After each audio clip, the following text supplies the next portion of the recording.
Olá, bem-vindos ao Memórias da União. Nesta edição do projeto da EPC, que entrevista personagens e profissionais que tiveram algum tipo de história com a União, nós vamos conversar com o engenheiro Carlos Pereira de Carvalho, que tem uma história bonita com a União como cronista. Carlos, como é que começou a sua história com a União? Luiz Carlos, eu diria o seguinte, que a União é um complemento de uma vida dedicada ao jornalismo e à engenharia. Duas profissões que, em princípio, não se casam, mas no meu caso, elas se deram muito bem. Porque eu trabalhei em O Norte, com você, eu trabalhei no Correio da Paraíba, com você, e agora, como colaborador da União, encontro você, que para mim é uma satisfação. Há mais ou menos 12 anos, eu estou completando 12 anos como superintendente do DR. Eu trabalhei 8 anos no governo de Ricardo Coutinho, estou completando o 4º ano no governo de João Azevedo. Há mais ou menos 12 anos eu fui convidado para escrever alguma coisa uma vez por semana na União. E desde então eu tenho cumprido essa tarefa com muita satisfação. Sempre como crônica? Uma crônica semanal, publicada aos sábados. Eu tenho uma grande companhia de Gonzaga Rodrigues, só que Gonzaga, ele é 2 vezes por semana, eu 1 vez por semana. Sempre como tentativa de ser um cronista, tentativa. Porque crônica, todo mundo diz, é muito fácil de fazer, né? Qualquer pessoa pode ser cronista. Eu não me considero um cronista, mas eu me considero um aprendiz da crônica. Porque... E ainda bem que você tem o mestre Gonzaga no mesmo dia, né? Que é o maior cronista da província e um dos maiores do Brasil. Mas eu sempre gostei de ler os grandes cronistas, os sabiás da crônica. Paulo Mendes Campos, Rubem Braga, Fernando Sabino, Zé Carlos Oliveira, Stanislau Ponte Preta, entendeu? Então, essas pessoas, para mim, são os ícones da literatura, assim como Clarice Lispector, não é?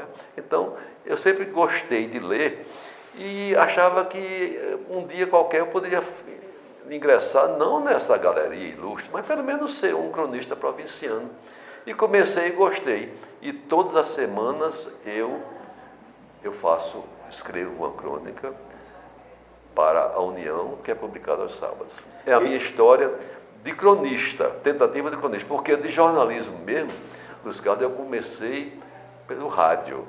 Mas no jornalismo impresso, a sua experiência é como cronista? Como cronista. Como cronista ou do cotidiano ou até de política. E depois eu conto uma história comigo com o governador Buriti, que vai ser bem interessante.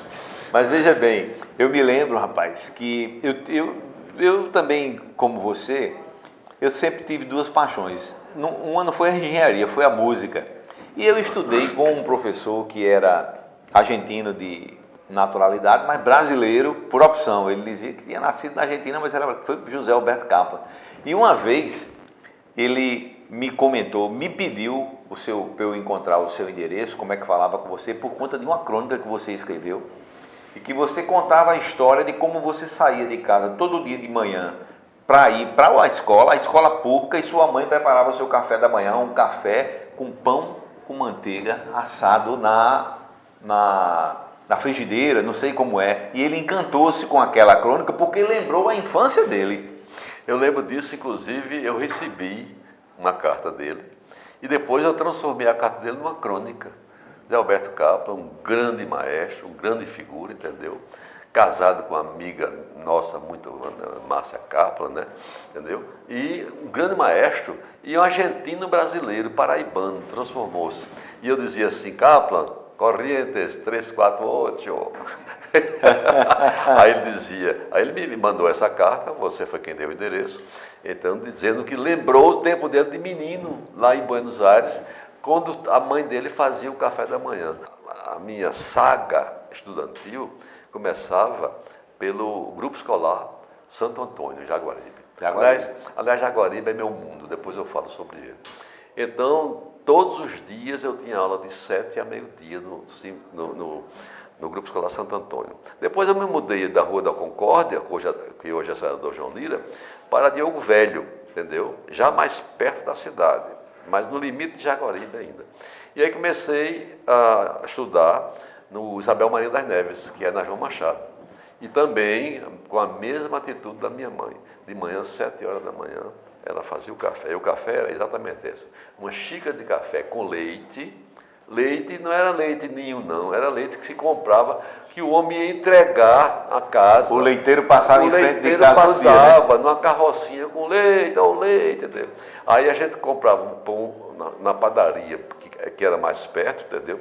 Já comprava o pão feito naquela madrugada, quer dizer, era pão com manteiga e uma xícara de café com leite. Era o café da manhã. Não tinha esse negócio de ovo, não. Você podia ter num dia assim, um pedaço de queijo, uma coisa assim. Aí eu descia de casa para o Isabel Maria. Depois que eu terminei o curso primário, aí já era no Liceu Paraibano. A mesma coisa, o café da manhã, 7 horas da manhã eu estava no liceu, onde estudei da primeira série até a 8ª, entendeu? Naquele tempo a gente tinha um primário, 4 anos até os 7, e 3 do científico, entendeu? E esse café da manhã era natural. Quer dizer que você fez o científico no liceu, não foi na escola técnica não, né? Não, porque geralmente... No liceu. Eu estudei no Grupo Escolar Santo Antônio e no Isabel Maria, onde fiz o primário. Naquela época era primário e o secundário. O secundário era o ginasial e o científico ou clássico. Científico para quem ia fazer engenharia, agronomia, e o clássico para quem ia fazer direito, filosofia e tal. Letras e tal. Letras, pois é. Então, e você sempre, desde criança, já tinha essa intimidade com as pretinhas, com as letras? Eu gostava de escrever cartas, né? Cartas assim, por exemplo, tem um tio que morava lá em Riacho, lá no Rio Grande do Norte, tio Joca. Ele chegava às vezes lá e disse: meu sobrinho preferido nem mandou uma carta para mim nesta semana. Eu digo: está pronto aqui, eu sabia que o senhor ouvia, então está aqui. Aí eu gostava de escrever. Meu pai gostava muito de escrever. Meu pai era um autodidata. Meu pai tinha o curso primário, mas ele tinha uma letra tão boa que ainda hoje eu guardo uns escritos dele, porque o que ele escrevia no português escorreito, entendeu? Porque ele aprendeu sem ter ido. Ele nasceu em Itacima e veio depois para Rio Tinto, onde foi operário da fábrica de tecidos, onde conheceu minha mãe, entendeu? Naquela época era Itapororó, que era São João de Itapororó, com o distrito de Mamanguape. Rio Tinto era um distrito de Mamanguape também. Mas aí meu pai escrevia as coisas e eu lia e gostava de ver a letra dele. Era uma letra, a caligrafia. A letra dele era muito bonita. Cursiva, né? Era interessante, Luiz Carlos, é que meu pai depois, ele fez concurso público, ou foi naquela época, acho que não tinha nem concurso, acho que foi Rui Carneiro, que ele era PCdista, louco por Rui Carneiro, que arranjou um emprego público para ele. Quando ele deixou a fábrica, antes ele tinha uma bodega em Jaguaribe, não deu certo, porque minha mãe dizia que só podia quebrar, porque ele vendia fiado, não recebia, então não tinha como, né? Aí então ele foi servidor público. Ele era fiscal de salão da Biblioteca Pública do Estado, a mesma biblioteca que existe ali da General Osório. E eu, com 11 anos, 12 anos, ia toda noite, o expediente dele era de noite, toda noite ia com ele. Aí ele, de mão dada com ele, subia aquela escadinha da biblioteca e ficava lendo. E ele dizia assim: aproveite para tomar conta desses estudantes que vêm para aqui, botam um livro debaixo do casaco e levam, entendeu? Eu sou o fiscal, mas não dou conta disso aí não. Eu já disse a eles: leiam aqui, ou então, por favor, peçam emprestado. Mas não, quando eu vejo, sumiu o livro. Quem foi? Já sei, foi ele, tal, coisa assim. Aí eu, no tempo da Festa das Neves, era interessante, eu ia, aí ele me deixava na porta e dizia: vá na festa, mas volte antes das 9, porque às 9 eu fecho aqui, se você não vier, você vai sozinho. Então, meu pai praticamente me ensinou a ler, e eu a gostar de ler. E de ler tanto, eu fui me enxerindo como menino. Enxerindo é um termo que no Nordeste é muito usado, no Sul. Uma vez eu fui falar enxerimento, lá em Brasília: o que é enxerimento? Eu disse: é ousadia. Enxerimento é ousadia. Aí eu estava uma vez assim, num almoço de domingo, na casa de uma irmã minha, cujo marido gostava muito de ler, ele lia muito Zelindo Rego, entendeu? Gostava muito de ler, lia Jorge Amado, e gostava de ler umas histórias assim meio picantes e tal. Aí eu com 11 anos nessa época, essa passagem eu nunca esqueci. Aí quando ele começou a falar, menino de engenho, eu disse: já li. Ele disse: saia daqui, isso não é história para menino não, vá-se embora, isso aqui é história para homem. Quer dizer, era um interesse natural. Como eu também sempre pensei em ser engenheiro, não sei porquê. Eu até escrevi uma crônica, entendeu, certa vez, o meu desejo de ser engenheiro. Botei na cabeça que queria ser engenheiro, porque jornalista foi quase que instintivo. Eu comecei sendo, sabe o quê? Pista de campo no Cabo Branco antigo, no campinho do Cabo Branco, para a Rádio Arapuã, entendeu? Porque você também é radialista, né? Ah, trabalhei em rádio, na Rádio Arapuã, eu tinha um programa no meio do campo, na segunda-feira à noite, que era um programa de entrevistas, com o nosso amigo Marcondes Brito, Marcondes entendeu? Brito. Com Humberto Navarro de Mesquita, famoso príncipe submarino, que hoje é escritor, lançou o livro há uns 3 meses aqui em João Pessoa, mora em São Paulo, foi meu colega de turma no liceu. Que eu me lembro, eu gosto muito de falar, eu posso falar, né? Fica à vontade. Eu gosto muito de falar. Eu estudava francês com o professor Henri Malzac. Era um francês desse tamanho assim, abusado. E Humberto Navarro de Mesquita era da minha turma. Aí ele um dia chegou para o chamado oral, e aí Humberto Navarro de Mesquita não sabia nada de francês, aí foi chamado. Aí quando ele chamou, disse, senhor Humberto Navarro de Mesquita, zerrou! Aí o Beto nunca esqueceu isso. Zerrou o senhor, porque agora eu vou tirar 10 em todo ano. E estudou francês para valer mesmo. Se viu como incentivo, né? Ou desafiou ele e ele aceitou. Na turma, primeira série, 5ª turma no Liceu Paraibano, 1951. Ô Carlos, você contou aí como foi o primeiro contato com as letras e tal, mas a sua primeira experiência como crônica, você teve a experiência no rádio, falou aí no programa com o nosso amigo comum Marcondes Brito, mas quando é que você começou a escrever suas crônicas?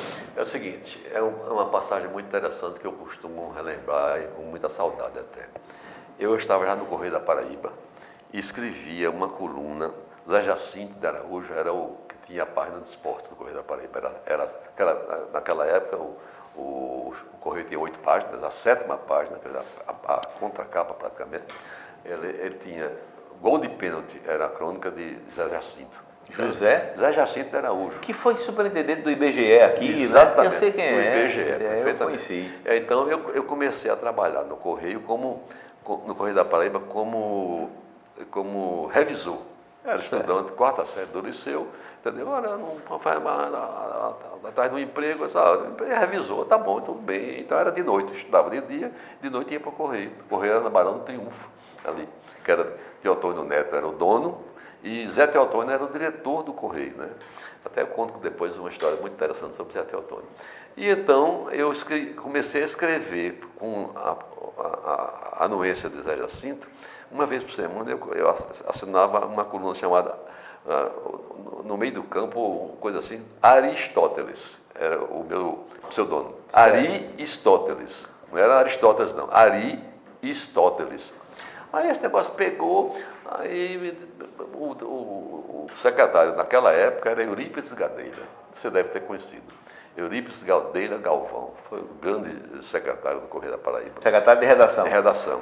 Aí um dia eu estava lá, era revisor de noite, ali na Barão do Triunfo. Eu estava e Gadelha estava na sala da Secretaria de Redação, que era a sala da diretoria da Zé Teotônio. E então chegou um menino. A redação só tinha eu e o Gadelha. O pessoal já tinha terminado a parte, Gonzaga trabalhava nesse tempo. Acho que Bill Ramos já trabalhava nesse tempo, Jório Machado.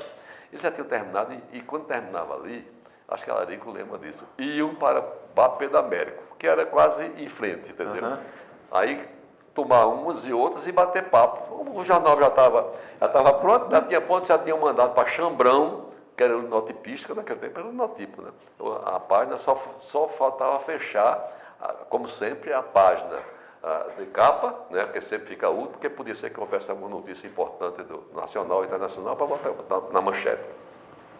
Aí chega um menino na redação, rapaz, um menino pobre, esquálido, assim, mal vestido.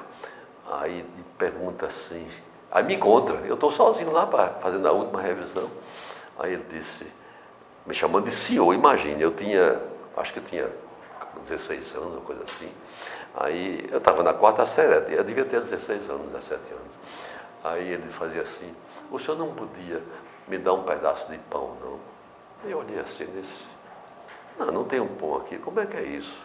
Aí Gadelha ouviu isso, chegou perto e disse, o que é que você quer, menina? Eu queria comer. Eu queria comer, ou então ir para o céu, porque no céu não falta pão. Meu amigo já me arrepiou ainda hoje. Aí Gadelha disse, Carlos, faça uma reportagem com esse menino. Chamou o fotógrafo e disse, faça a reportagem. Aí eu fiz a reportagem com o menino, peguei o menino, aí o menino disse que estava aquele dia todo não tinha comido nada, entendeu? Que não tinha pai, entendeu? O pai abandonou a mãe e ele não sabia pedir esmola, ele queria comer. O menino devia ter mais ou menos 8, 9 anos. Quer dizer, e uma história tão atual, né? Exatamente. Porque tem muito que se repete. Perfeitamente. Aí eu fiz a matéria. Fiz a matéria e o título era o seguinte, quero morrer porque no céu tem pão. Rapaz, essa matéria Gadelha, ele botou na primeira página, quer dizer, a chamada, e botou para a 8ª, que era a contracapa. Mas fez não digo sucesso, mas você lembra, há pouco tempo, um menino que ligou para a polícia, entendeu? Pedindo para arranjar o que comer. A televisão mostrou aí, o rádio também. Ligou para o 190, aqui é o seguinte, eu sou um menino, sou filho de não sei o quê, eu queria ver se vocês conseguiram o que comer, porque aqui em casa ninguém está comendo nada. Aí a sociedade foi procurar saber o menino. Aí esse menino também, porque saiu a foto do menino, né? Esse menino a gente conseguiu. Ali tinha a botijinha na esquina, a gente conseguiu mandar buscar um sanduíche, um copo de leite, e o menino saiu satisfeitíssimo. E aí deixou o endereço. No dia seguinte foi um bocado de gente querendo fazer doação para o menino. Ajudar o menino. Aí eu disse, Gadelha, vamos fazer o seguinte, é bom ajudar, agora vamos colocar esse menino para estudar. Esse pensamento desse menino é de uma pessoa que está muito além do menino dessa idade. Pois esse menino estudou, o Luiz Carlos estudou, e ele terminou o curso de primário que ele não tinha feito, e depois ele sumiu. Ele ficou importante, entendeu? Muito procurado, e nunca mais apareceu, nunca mais soube da história onde esse menino se encontra. Eu sei que, naquele momento, foi um dos pontos mais importantes da minha carreira de jornalista. E aí, desse dia em diante, Gadelha está promovido a redator. Tá aí, recebeu o que não é o que uma boa reportagem não faz, pois né? E eu fui realmente promovido a redator. Passei a ser redator, entendeu? Fazer reportagem. Tá? Uma reportagem que eu fiz, que causou também muito, foi com o Zé Américo de Almeida. Grande Zé Américo. Também só o nome, né? O Zé Américo, você sabe que era praticamente inexpugnável, né? Quer dizer, era inatingível. Ele vivia na clausura dele na Fundação Casa América, mas quem tinha acesso muito a ele era Paulo Melo. Paulo Melo, de vez em quando, o Zé Américo gostava dos intelectuais e tal. E uma vez, aí eu já tinha escrito no Norte, já tinha escrito no Correio da Paraíba, aí já era adulto, já era casado, pai de filho. Mas aí eu sempre trabalhei no serviço público, desde o dia 16 de novembro de 1952, quando eu completei 14 anos, no dia 15, né, de 1938 para 1952, são 14 anos. Então, quando eu completei 14 anos, no dia 16 eu saí, e meu pai disse, 14 anos, está dando tempo de trabalhar. Eu disse, mas como? Disse, vá procurar emprego. O meu cunhado, o Wilson Barreto Diniz, era chefe da divisão administrativa do DR. O Wilson disse, vá lá no DR para ver, fale com o doutor Reinaldo Soares, entendeu? Que ele é o diretor administrativo, pode ser que ele arranje. Lá tem uns problemas de estágio. Aí eu fui lá. Me lembro demais que o DR naquela época era aquele, onde hoje é a Conceder, né? Aquele prédio antigo que fica na Marciano Figueiredo, e depois nós construímos o prédio ali ao lado. E eu subi, eram 13, parece que é o número da sorte, 13 degraus da escada de acesso. E lá em cima ficava o porteiro, o seu Zé Liberato. Aí eu subi, quando eu cheguei no último degrau, aí eu disse, eu queria, ele disse, menino quer o quê? Ele disse, eu queria emprego. Aqui não tem emprego não.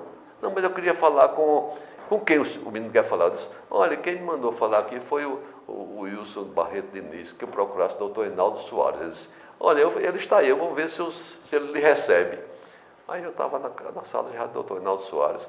Doutor Reinaldo, eu fiz 14 anos, eu não tenho mais como meu pai me sustentar e tal. São 7 filhos e ele é um funcionário público. muito humilde e tal, então eu queria ver se trabalhava para ajudar na família. Aí ele disse, olha, aqui tem um lugar só, contínuo. Eu disse, o que é contínuo? Contínuo é para distribuir café, entendeu? Levar um documento de uma sala para outra. É comigo. Dia 16 de novembro de 1952, o dia que eu entrei no DR. Está lá até hoje. Até hoje. 1952. Eu vou completar 70 anos de DR.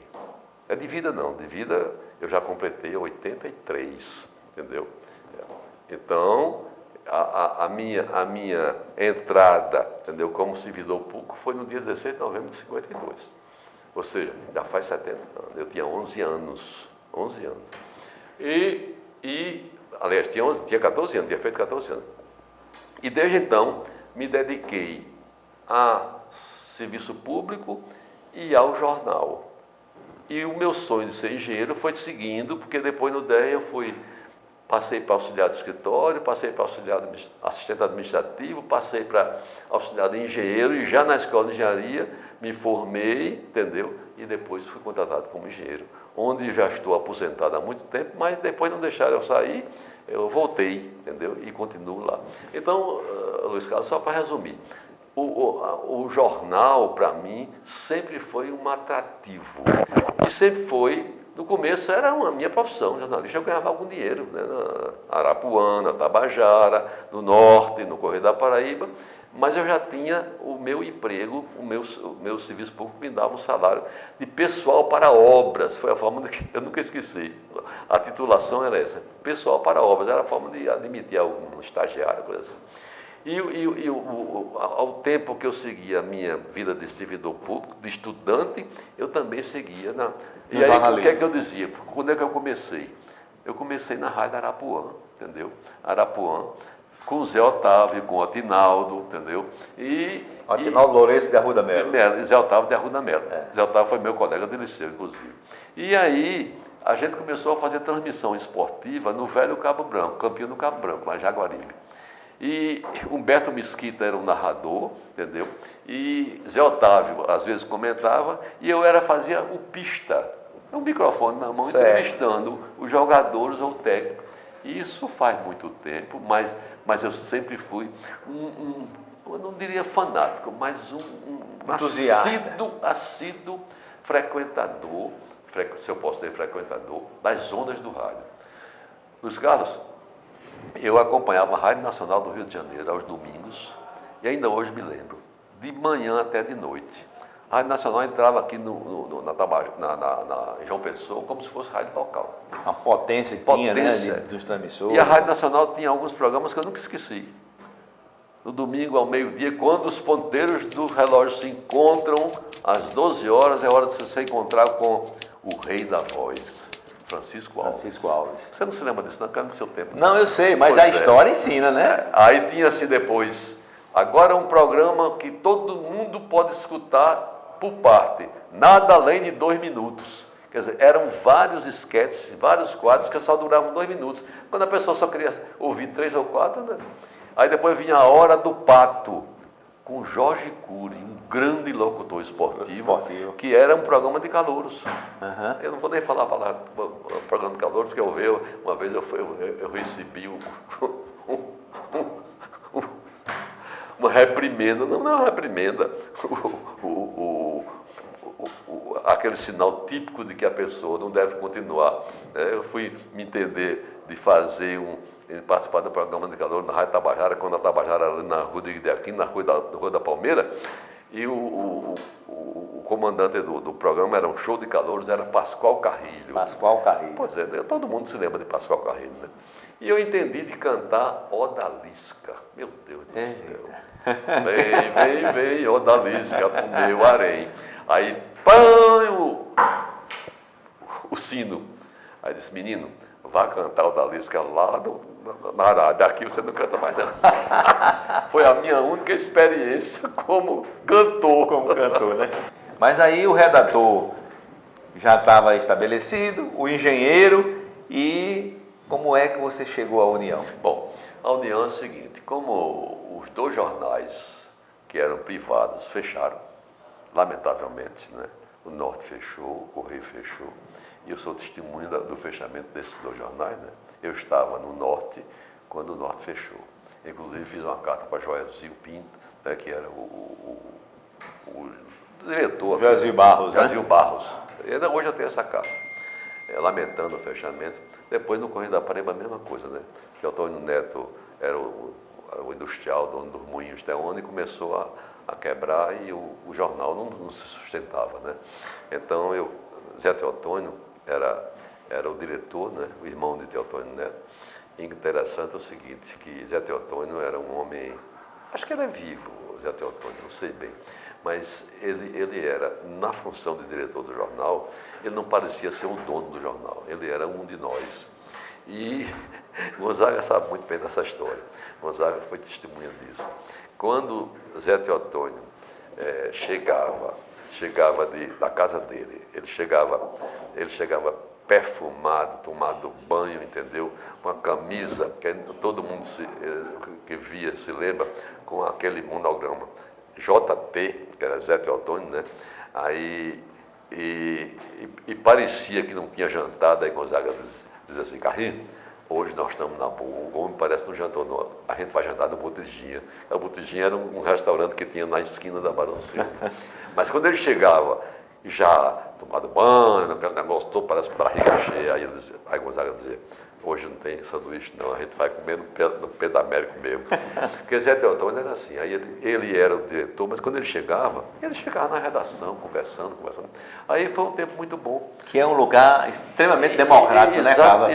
Da redação, né? Vocês lembram de Madruguinha, né? Madruguinha era quem, Severino Ramos era quem batia na máquina, era Ivaldo Falcone, que era o comentarista político, né, do Ivaldo Falcone. Ele tinha uma coluna diária. E Bill Ramos era o exímio datilógrafo, né? Então, todo dia, toda noite, Ivaldo Falcone ia e ele ditava e Bill datilografava a crônica de Ivaldo Falcone. Então foi um tempo muito bom. Ivaldo Falcone. Sim, Ivaldo Falcone. Então foi um tempo muito bom, muito fértil para mim, em amizades, entendeu? Em camaradagem, em noitadas, porque ainda tinha a bagaceira, né? Dentro da Festa das Neves, né? Que isso aí já é outra história, né? Uhum. Cadê o pessoal? Já desceu para a bagaceira, aí pronto. Mas são tantas histórias que... A União, aí sim, voltando, a União é o seguinte, aí a cidade ficou sem jornal impresso, privado. O Norte tinha fechado, o Correio da Paraíba tinha fechado, e aí quando foi no governo de Ricardo Coutinho, tinha sido secretário de Educação e Cultura no governo de Zé Maranhão e de Buriti, e Ricardo me chamou, eu não conhecia bem Ricardo, que era prefeito, candidato, né? Aí eu, João Azevedo e outros que fizeram parte do governo de Zé Maranhão, aliás, João Azevedo não fez parte, João Azevedo fez parte do governo de Ricardo na prefeitura. Mas eu tinha feito parte do governo de Zé Maranhão, no Estado, como secretário de Educação. Aí Ricardo, quando ia assumir em dezembro de 2010, né, ele tinha sido eleito, aí ele me chamou na casa onde funcionava o comitê dele, e disse, Carlos, é o seguinte, eu queria manter você como secretário de Educação, acho que você foi um bom secretário e tal, mas eu não tenho como deixar de atender a um pedido de Everaldo Lucena. Everaldo Lucena, que faleceu faz pouco tempo, era um grande amigo meu. E Everaldo foi, lamentavelmente, atingido por uma coisa que ele nunca teve culpa, o problema de uma flauta que tem sido comprada. É uma história todo mundo sabe disso. E ele foi demitido por conta disso. Mas aí, Márcia, a filha dele, entendeu? Trabalhou muito com o Ricardo na prefeitura. E Márcia pediu, Everaldo pediu, Ricardo, se você puder fazer uma coisa, faça pela minha filha. Aí ele escolheu Márcia para secretária de Educação. Ele disse, eu tenho um compromisso com o Everaldo. Não tem problema não. Agora, tem uma coisa, eu sei que você é do DR há muito tempo. Você aceita ser diretor do DR? Eu digo, aceito, eu não tenho problema não, qualquer lugar. Aí fui nomeado diretor do DR em 1º de janeiro de 2011. E aí foi quando o diretor da União, não sei se era na época, eu acho que Zé Barbosa Souza Lima, acho que era diretor, não sei, na época. É Sebastião Barbosa, não? Não, Sebastião não, Zé Barbosa Souza Zé Lima. Barbosa, Barbosinha. Aí tinha, eu não sei, Gonzaga foi um tempo também, eu não sei bem quem era o diretor na época. Mas eu sei o seguinte, que aí me chamou e disse, você não quer fazer uma colaboração, você escrevia no Correio, escrevia no Norte. Aí eu perguntei, Ricardo, tem algum problema? Ele disse, não, rapaz, você é servidor público, mas você pode escrever como você quiser. Não escrevendo contra mim, você pode. Aí então eu comecei a escrever. Comecei a escrever e desde então eu faço. Eu tenho, Luiz Carlos, assim, eu acho que é uma média de, no mínimo, umas 2.000 crônicas escritas, não para a União, entendeu? Entre as crônicas que eu escrevi para o Norte, para o Correio e para a União, umas 2.000. E tem uma coisa, eu comecei a gravar na Rádio Tabajara crônicas que vão ao ar ainda hoje, isso faz mais de 10 anos, de segunda a sexta no Jornal Estadual, exatamente às 7 horas. A crônica da cidade do jornalista Carlos Pereira. É isso aí. Ô Carlos, e nas crônicas, obviamente, a gente tem sempre um bom espaço para lembranças. E você aqui nessa nossa conversa já tocou em várias lembranças e disse que seu mundo era Jaguaribe. Eu estou com... Em 2019, eu tinha entregue a Juca Pontes, que é um dos grandes editores, né, que você sabe disso, Fernando Moura e Juca. Fernando Moura hoje está mais afastado porque está presidente da Fundação Casas da América, mas Juca Pontes é uma grande figura. Quem conhece livro sabe que Juca Pontes está metido. Então, Juca sabia que eu escrevia e foi lá conversar comigo. Você não... Aí eu disse, Juca, eu estava com vontade de fazer um livro. Ele disse, rapaz, tem um bocado de gente aí, tem umas crônicas que o pessoal gosta, e o jornal passa, aí aquilo não fica, entendeu? A rádio divulga, mas não fica, faça um livro. Aí eu disse, rapaz, eu vou fazer um livro? Faça. Aí eu disse, eu vou fazer um livro. Aí, 2019, quer dizer, eu já no governo de João Azevedo. Aí eu disse, sabe uma coisa? Vamos fazer. Aí comecei. Juca, aí uma vez por semana eu me reunia com ele lá no DR e dizia, conversava com ele, aí dizia, Juca, como é que a gente faz isso aqui? Aí foi me dando orientação e hoje eu estou com os originais desse livro praticamente pronto. Mas 2019 foi um ano difícil porque veio a Covid em 2020, 2021 e o projeto parou. Mas eu espero em 2023 lançar esse livro. O livro já tem um título, Jaguaribe, Meu Mundo. E era 80 crônicas escolhidas, porque eu estava com 80 anos. Agora eu tenho que fazer 84 crônicas escolhidas, né? Porque agora eu pretendo lançar esse livro no próximo ano. Como também, em 2019, eu comecei a querer fazer, porque até Ricardo tinha pedido, Carlos, você gosta de escrever, faça digamos assim, um livro que seja um pouco da história do DR. Você do DR sempre foi. E o DR só tem um livro escrito sobre a história dele, que é de Caminho da Paraíba, entendeu? De um autor que fez exatamente para contar a história do DR naquela época. Então, seria a continuação daquele livro e uma atualização dos dados, já que o DR fez muita coisa no governo de Ricardo Coutinho, como também está fazendo agora. Então, a pretensão era, terminado o governo de Ricardo, foi em 2018, e em 2019 lançar, entendeu? O livro do DR, 8 anos de uma administração, entendeu? Aí tinha Caminho da Paraíba, tinha Saindo do Isolamento, aquelas cidades, enfim, era a história do DR. Porque o livro que eu me refiro era de Sabiniano Maia. O livro foi escrito no governo de Ivan Bichara, entendeu? Então era trazer de Sabiniano Maia até agora, era atualizar a história do DR. Esses originais também estão praticamente prontos. Nós vamos votar agora, ninguém pode fazer isso, até por conta da legislação eleitoral. E talvez a gente não faça mais esse ano e deixe para fazer no começo de 2019, que aí você completa realmente 12 anos de administração comigo no DR. Então, fica claro aqui que eu não pretendo ir para a Academia Paraiana de Letras, pelo amor de Deus. Entendeu? Eu não tenho um livro escrito, devo ter esses dois. Se Deus quiser, me dê saúde, eu vou fazer isso no próximo ano. Não está no prelo ainda. Vai estar na pauta. Vai estar na pauta. Então, eu acho que vai dar para fazer. Que são as minhas memórias de Jaguaribe, porque aí... Você nasceu em Jaguaribe? Nasci e me criei em Jaguaribe, entendeu? E nasci, me criei, estudei em Jaguaribe. E quando agora foi o aniversário da cidade de João Pessoa, 437 anos, eu acho essa cidade encantadora. Eu já morei em Recife, eu já morei em Natal, eu já morei em Brasília, eu já morei nos Estados Unidos, mas sempre voltei para aqui. Essa é a cidade onde deve se viver.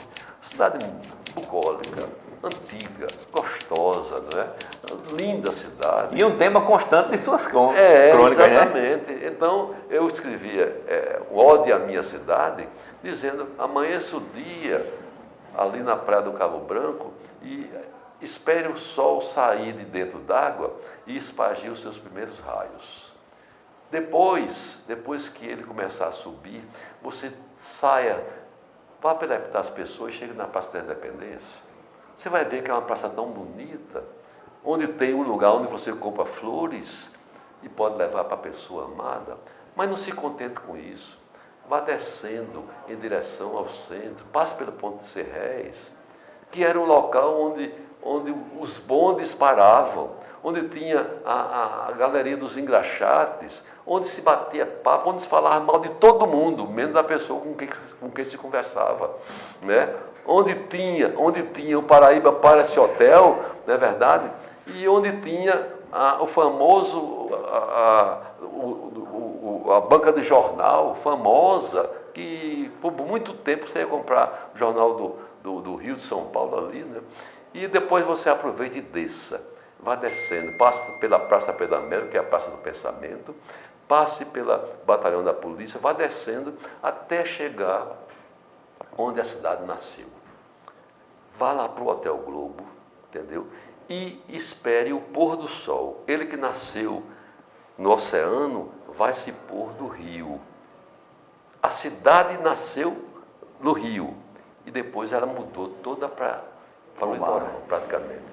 E então você faça o seguinte, no Hotel Globo, você fique, de preferência, bem acompanhado. Bem acompanhado, eu digo como homem, de uma mulher, entendeu? E peça a Jurandir do Sax, mesmo que não seja no pôr do sol do Jacaré, para ele tocar uma música muito bonita, Meu Sublime Torrão, de Genival Macedo. Aí você terá feito a sua homenagem a essa belíssima cidade.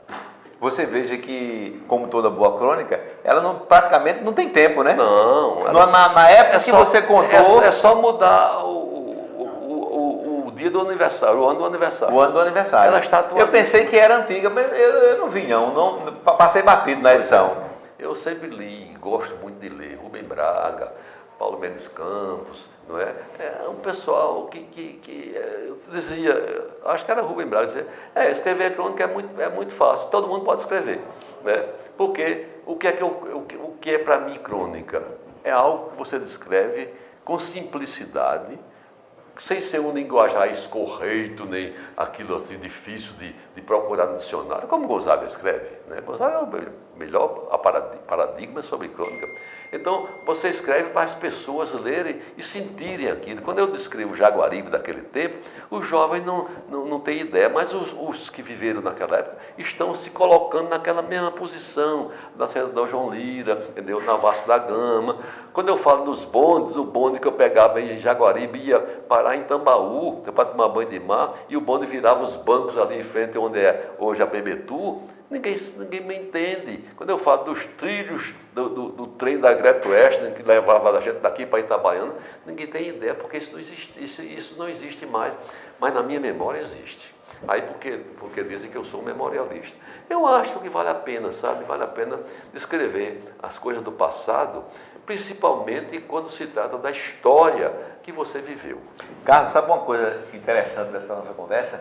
É que muito comum na conversa com outras pessoas que tiveram relação de trabalho, uma relação de amor, uma relação profissional com a União, o fato da União ser escola tem ensinado a todo mundo. Começou com o mestre Gonzaga, que né, fez aqui os maiores elogios. Perfeitamente. E aí chega você aqui agora, que é uma das poucas pessoas que a União não foi a escola. Não foi não. A minha escola de jornal foi, o Correio da Paraíba foi o Norte, entendeu? Eu nunca trabalhei em União. A União era muito grande para mim, entendeu? A União era onde os melhores trabalhavam, né? Mas aí depois me deram essa oportunidade e eu peguei e não... Agora, não vou soltar não, né, cara? Agora, se você me perguntar, e se você não perguntar, eu ia dizer, você já teve alguma fonte de inspiração mais presente nessas crônicas? Eu diria o seguinte, além da memória de Jaguaribe, do meu tempo, eu sempre gostei de homenagear a mulher. Não existe nada mais bonito no mundo do que uma mulher. Mulher, qualquer idade, qualquer tipo, a mulher. A alma de mulher é aquela que sofre com o ente querido e goza com ele também. A mulher é alguma coisa tão bonita, que só alguém que conhecesse a mulher podia fazer. Por isso que eu acho que Jesus teve mulher. Porque se foi Deus que criou a mulher, então, olha, ele devia conhecer.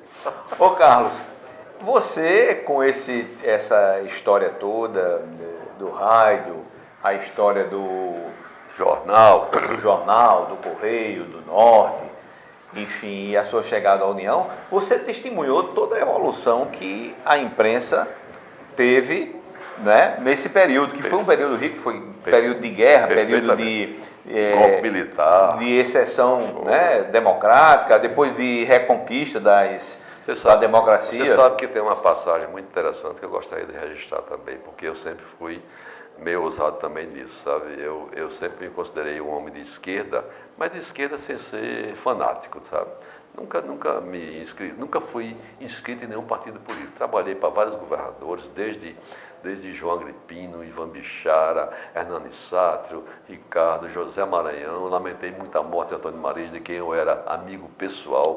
O sonho dele era ser governador e só governou a Paraíba durante 9 meses, porque morreu. E mesmo assim doente, né? Doente. Pois é.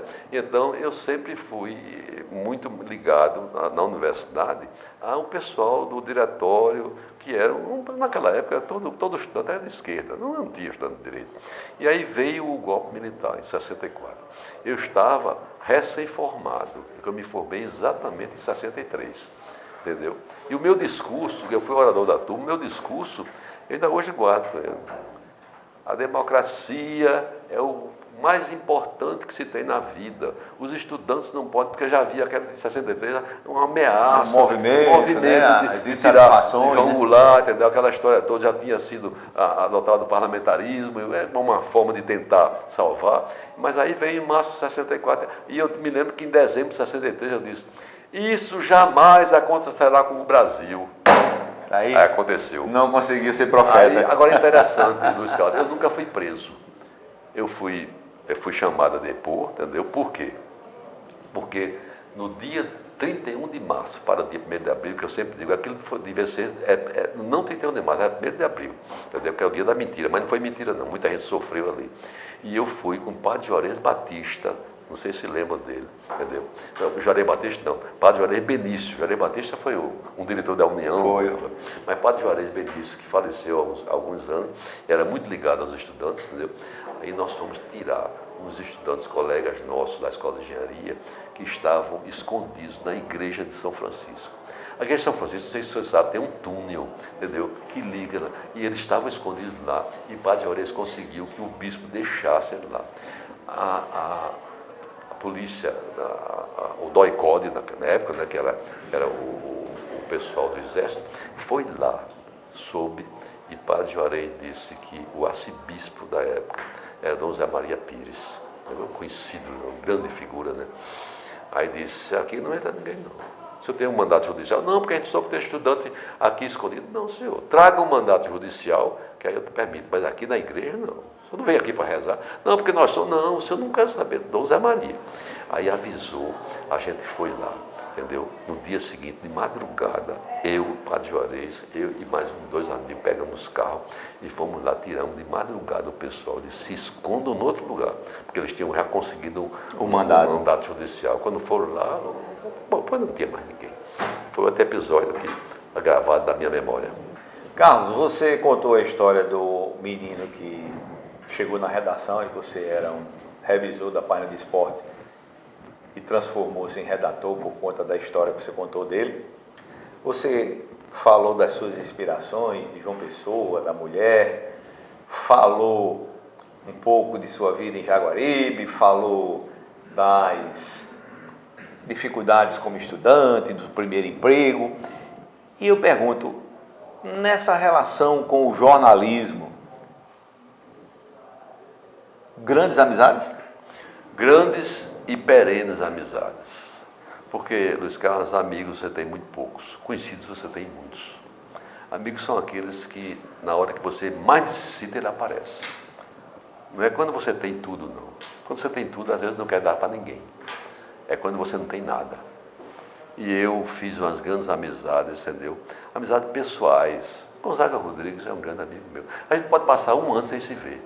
Mas na hora que a gente se vê, a gente se abraça e a gente comemora aquele momento de reencontro. Eu sempre tive na imprensa paraibana grandes amigos. Jório Machado, entendeu?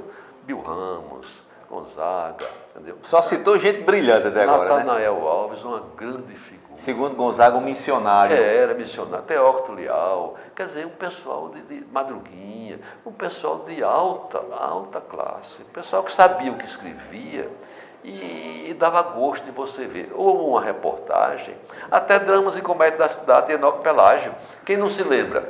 Não é verdade? É verdade. Então, é coisa que você não esquece, você fica impregnado daquilo, por isso que eu gosto, todo dia, a primeira coisa que eu faço é ler a União. Eu sou assinante da Folha de São Paulo, no dia que chega no dia seguinte, eu leio a Folha de São Paulo na primeira e última página. Eu gosto de ler Hélio Gaspari, eu gosto de ler Jânio Freitas, porque o Jânio Freitas tem 90 anos, mas escreve como se tivesse 40. Quer dizer, é show, né? É show, sabe? Como se diz, como os jovens sabe dizem que está hoje. escrevendo. Rui Castro, quer dizer, são colunistas, mas que dá gosto você ler. Você aprende permanentemente, Não, né? eu sou um leitor assíduo, entendeu? De livros, gosto muito de música. Eu me lembro de uma música de Zé Cabaleiro. E às vezes estou tão sensível que até um beijo de novela me faz chorar. Não é verdade? Porque a música, agora eu lamentei muito a morte de Jô Soares. É um gênio. O Jô Soares era um gênio que aparece de 100 em 100 anos. Inclusive com ligações com a Paraíba, né? Porque era filho de um paraibano. De Orri Soares, que era o fundador do Jornal Norte. Não, do irmão de Orri. Do irmão. Então, veja bem, um homem que era músico, humorista, produtor, diretor, era cineasta, ator, quer dizer, e um homem inteligente. Aquele homem, quando entrevistava, que eu me lembro muito bem, quando o Roberto Carlos foi entrevistado, ele olhou assim e disse, como é seu nome mesmo? E o Roberto Carlos na risada. Que ele desarmava. Ele entrevistava Fernando Henrique Cardoso, dizia, mas como é que você disse que era contra a reeleição? E foi exatamente quem inventou a reeleição. Quer dizer, vai desarmando logo e chamava o presidente de você. Você. Então, é uma perda muito grande que a gente tem. Entendeu? É uma perda muito grande, mas é isso mesmo, tem que se ir renovando. E é a vida, né? Tem um ciclo, né, que se cumpre. Eu costumo ter, eu tenho uma vida mais ou menos regrada. Eu acordo normalmente 6 horas da manhã e durmo normalmente no máximo 11 horas da noite, entendeu? Para poder dormir pelo menos 7 horas à noite. Por noite, porque é importante manter uma dieta mais ou menos regular. Tomo minha taça de vinho, porque depois que eu fiz o check-up, então o coração está em ordem, o meu médico disse, eu digo, doutor, uma taça de vinho pode tomar, mas não uma garrafa não, toma uma taça. Uma taça, né? Um vinho bom, olha, vinho, mulheres e música, tem coisa melhor no mundo. Não é um combo não, é um trimbo. Né? Agora, Carlos, mas aí, voltando à pergunta, você testemunhou toda essa mudança na imprensa, essa tecnologia que chegou hoje. Você sente alguma saudade? Você acha que a tecnologia vai, por exemplo, ser hegemônica a ponto de o impresso, não só o jornal, mas o papel vai desaparecer? Como é que você faz essa análise? Eu acho que não vai desaparecer não. Desde o hieroglifo, entendeu? Que o papel existe, entendeu? Os chineses inventaram o papel, eu acho que não vai desaparecer não. Acontece o seguinte, que a tecnologia você tem que ir sendo acompanhada aos poucos pelo tempo. Mas eu, por exemplo, não troco até hoje, a não ser que a União deixe de ser impressa. Eu todo dia de manhã, a primeira coisa que eu faço, tomando café, é ler a União. Para mim é um prazer. E a União, não é porque eu esteja aqui não, está muito renovada, está com bons, me excluo disso, mas está com muito bons articulistas, muito bons comentaristas, muito bons cronistas. Começar por Gonzaga Rodrigues, Ana Adelaide, entendeu? Quer dizer, então é um pessoal que dá vida a uma como chamava naquela época, confreira, né? Porque eu trabalhava no jornal, chamava confreira, né? Eu disse, mas por que confreira? Não é confreira, é porque era mulher do confrade, né? Então, aí a União se renovou na parte gráfica, se renovou na parte redacional, e hoje não parece que é um jornal oficial. O bom da União é isso. Ela não vive todo dia divulgando loas ao governo, não. Ela divulga a verdade. A informação. Né? A informação. E com muito bons articulistas e com muito bom editorialista. É um trabalho muito bom que na HC vem fazendo frente à empresa Paraibana de Comunicação, englobando 2 órgãos de imprensa muito importantes, juntando o rádio com o jornal. E de história, né? Importantíssimo na história, na tradição, na cultura. A Tabajara é uma relíquia do rádio na Paraíba. Quanto tempo tem a Tabajara? A União é uma relíquia. Carlos, e a contribuição? Eu até hoje, eu estou aqui na União, no Parque Industrial, no Distrito Industrial. Eu gostaria muito de estar na Praça João Pessoa. Onde a União... Aquele prédio lindíssimo. Até hoje o pessoal reclama de Hernani Sattro. Foi quem mandou... Que era e Hernani Sattro era um intelectual, né? Mas aquele prédio da União não devia nunca ter sido tombado. Nunca. Mas... A história e é verdade. Né? O progresso, Em compensação, ele fez 2 estádios de futebol. Se não fosse ele, a gente não teria. E porque seria outra história, né? Eu fui, meu amigo, superintendente da Sudepar naquela época, e fui chamado por Hernani Sattro, através de Dorival, que era meu amigo, era prefeito, para construir 2 estádios entre junho de 73 e março de 75. Que era o tempo que no dia 15 de março ele deixava o governo, ele queria inaugurar os 2 estádios. Inaugurou o de Campina Grande no dia 9 de março, inaugurou o de João Pessoa no dia 10. E sabe quem veio jogar? O meu Botafogo de futebol e regatas do Rio de Janeiro, jogando contra o Campinense em Campina Grande e contra o Botafogo aqui. Que é outro time seu. Claro. Carlos, muito obrigado pela sua presença aqui no Memórias da União. Algum registro que você gostaria de fazer nessa nossa conversa que, sei lá, de repente passou desapercebido por mim e por você mesmo? O meu agradecimento por esse convite, que eu adiei por umas 3 vezes por conta da Covid. Eu tive Covid, mas graças a Deus sobrevivi, né? Já voltei à vida normal, entende? Por participar dessa... Eu me sinto muito honrado. Eu nem esperava que fosse convidado. Tem tanta gente mais importante, mas Gonzaga me disse, Carrinho, você vai ser convidado também. Eu digo, tá certo, tudo bem. Então, eu sou muito, muito grato a você e digo a você que aqui eu tive essa oportunidade agora de ver 2 pessoas que há muito tempo que eu não via. A Larico Correia Neto e você, que há muito tempo eu não via, entendeu? Eu estava vendo os seus escritos, as suas crônicas, mas fazia tempo que eu não lhe via pessoalmente. Eu estou achando você muito mais jovem do que antes. Sabia? Né? E você continua jovem. É a 3ª mulher que me diz isso hoje. Carlos, muito obrigado pela participação aqui no Memórias da União. E a você, muito obrigado pela paciência e até a próxima edição.